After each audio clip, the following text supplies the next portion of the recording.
आज से 2500 साल पहले एक व्यक्ति भारत भ्रमण कर रहा था और वो कहीं पे जा रहा था। फिर उसे रास्ते में एक आदमी मिला। उस आदमी ने उस व्यक्ति में कुछ ऐसा देखा जो उसने किसी अवसत आदमी में नहीं देखा था। तो उसके पास वो रुकता है और उससे बातचीत करता है। एक आम व्यक्ति की तरह दूसरे को भी वो एक थोड़ा सा असामान्य व्यक्ति समझता है, लेकिन बात करता है जैसे हम और आप एक समान हैं। उससे बात करता है, उससे थोड़ा बहुत पूछता है कि आप में मैं कुछ और तरह का तेज देख पा रहा हूँ। ऐसे ऐसे बात करता है और वो व्यक्ति आत्मज्ञानी होता है जो भारत भ्रमण कर रहा होता है।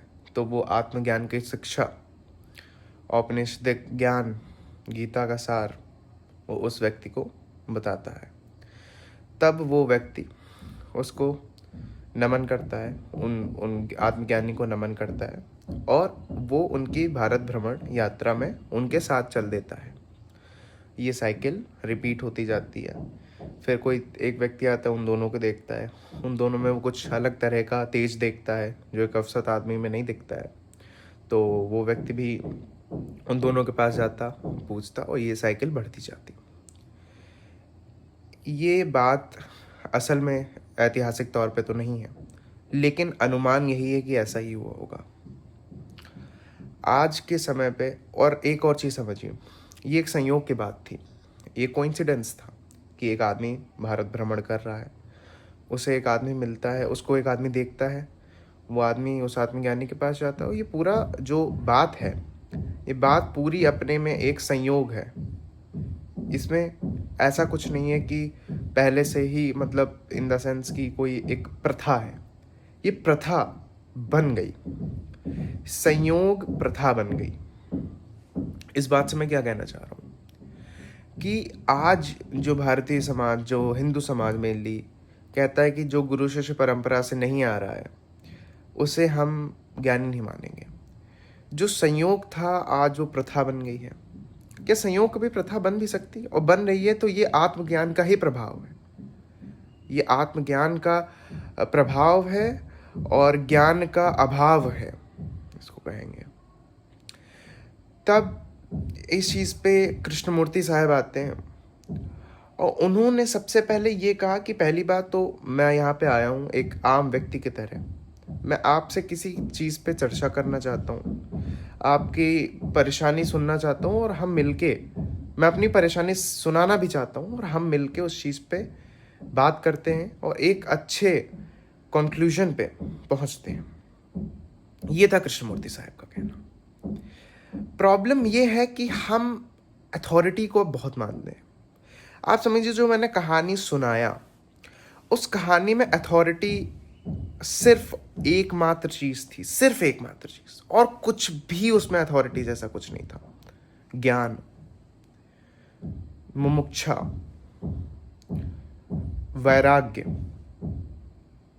ये सब पॉइंट्स थे वहां पे। और आज के समय पे क्या है? कुछ नहीं। आज के समय पे अथॉरिटी क्या है? अगर आप एक ऐसे कपड़े पहन रहे हैं जो आधुनिक समय के नहीं है तो आप प्रमाणित हो गए। फिर आपको कोई ज्ञान की आवश्यकता नहीं, फिर आपको कुछ भी नहीं करना है, कुछ भी, not even a single thing you have to say to anybody. आप रिस्पेक्टफुल हो गए हैं, आप एक रिलीजियस पर्सन की तरह पूजे जाएंगे। लिटरली आपको लोग आएंगे, पूजेंगे। ये है एक overall structure of Hindu society, जहाँ पे वो सेंट्स की पॉइंट्स क्या देखते हैं, सेंट्स में क्या क्या चीज़ें वो नोटिस करते हैं। ज्ञान नहीं नोटिस करते, वैराग्य नहीं नोटिस करते हैं, ये सब कुछ नहीं नोटिस। क्या करते हैं? ये रुद्राक्ष माला पहने, ये तुलसी की माला पहने, ये त्रिपुंड लगाए हैं, त्रिपुंड लगाए, वैष्णव तिलक लगाए, ये सब चीज़ें आज नोटिस होती हैं। अगर उस व्यक्ति से जाके आप 2 मिनट बात कर लें तो आपको उसकी मूर्खता का स्तर पता चल जाएगा, अगर आप थोड़ा बहुत आत्मज्ञान के बारे में जानते हैं। और कृष्णमूर्ति साहब ने क्यों क्रिटिसाइज करा? कृष्णमूर्ति साहब को क्या दिक्कत थी गुरुओं से?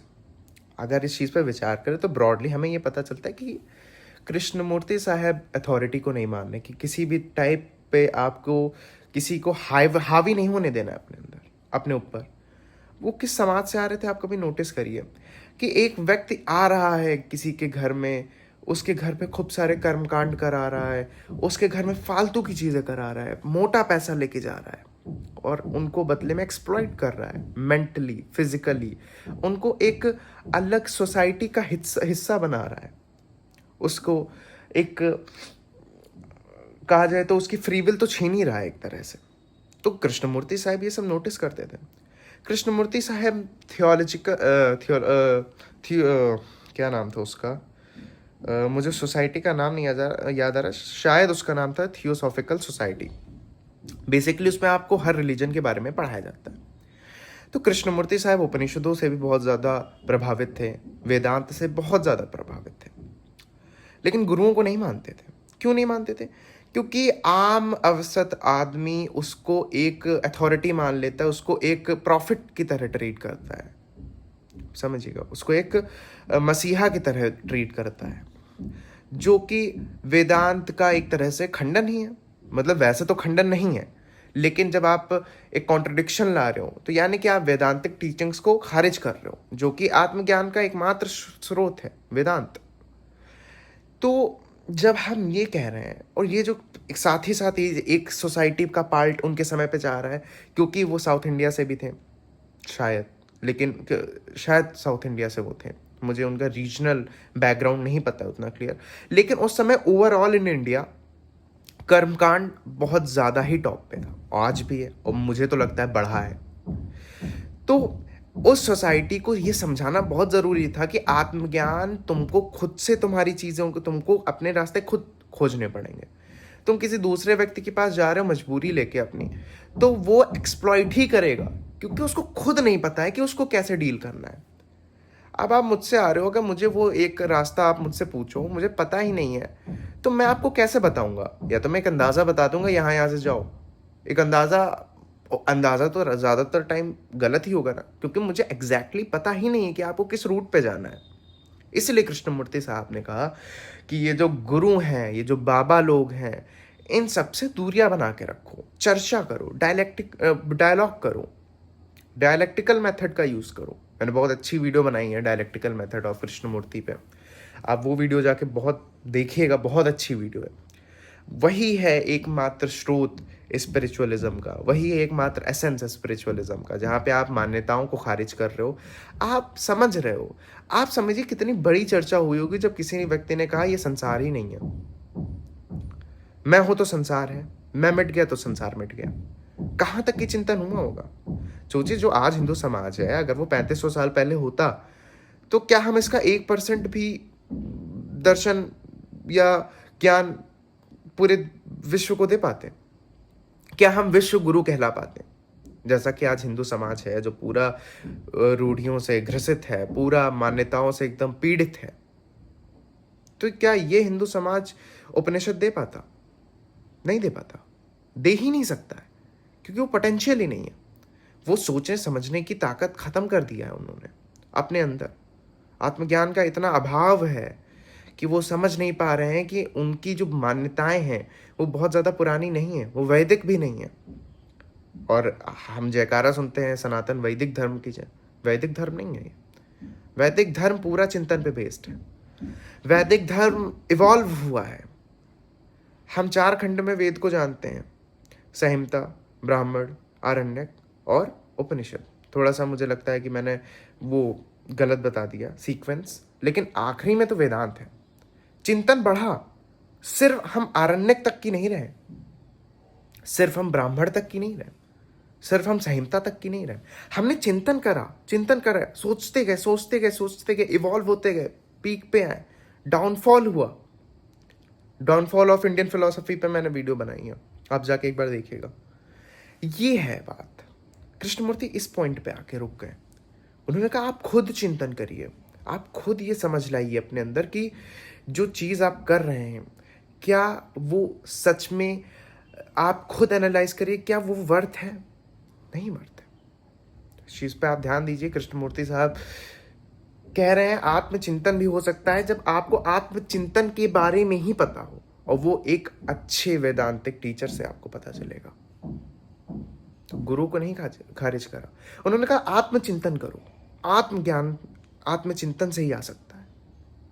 तो ये था आज का वीडियो, जिसमें हमने छोटी सी चर्चा करी। वीडियो अच्छी लगी हो तो लाइक करिए, चैनल को सब्सक्राइब करिए। ऐसे ही हम कृष्णमूर्ति साहब, ओशो साहब और भी जितने भी दार्शनिक और स्पिरिचुअल लीडर्स हुए हैं जो सच में जिन पे बात करनी चाहिए, हम उन सब पे बात कर रहे हैं। अगर वीडियो अच्छा लगा हो तो लाइक करिए। और भी वीडियो चैनल पे हैं फिलॉसफी, थियोलॉजी और स्पिरिचुअलिज्म से रिलेटेड, वो भी आप जाके देख सकते हैं। Thank you so much for watching.